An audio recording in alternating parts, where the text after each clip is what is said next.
Kerajaan, Dui Kawalan, negeri akan kehilangan kuasa autonomi untuk mengubah kadar cukai yang akan ditentukan oleh Majlis GST.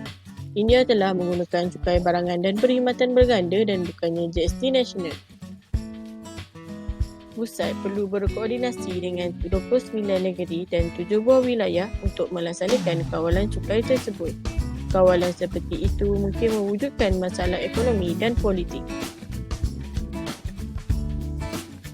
Negeri-negeri cenderung kehilangan suara dalam menentukan kadar GST yang dilaksanakan. Perkongsian pendapatan antara negeri dan pusat masih ada masalah perbalahan di mana tiada kata sepakat mengenai kadar neutral pendapatan.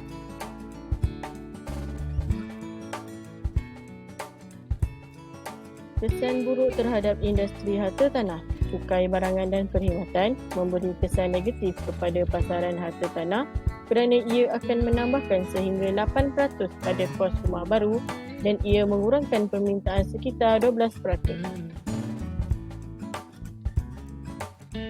Syarikat-syarikat yang terlibat dengan harta tanah juga akan terjejas secara langsung di mana kawalan cukai baru akan memaksa banyak syarikat untuk menyusun semula operasi mereka.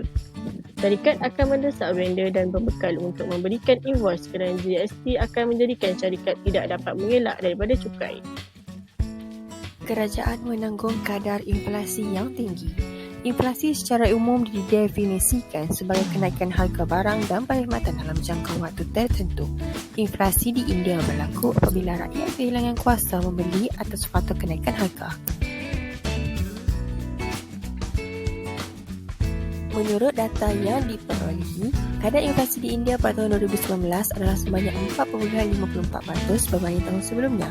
Antara kesan inflasi di India ialah ekonomi India merosot oleh kerana rakyat kurang membeli dan pengeluaran oleh syarikat-syarikat pengeluar juga berkurang.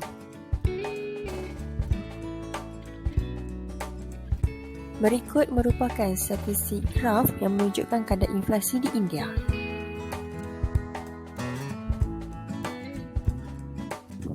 Seterusnya ialah pertumbuhan ekonomi tidak melonjak dengan segera. India menjangkakan bahawa pertumbuhan ekonomi bagi tahun fiskal semasa berkembang 7%, kadar paling perlahan selama tempoh 5 tahun.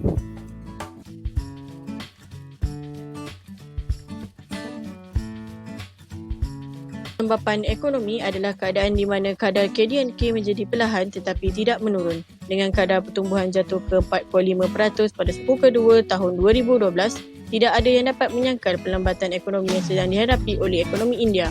Kelembapan ekonomi adalah kesan langsung dari GST.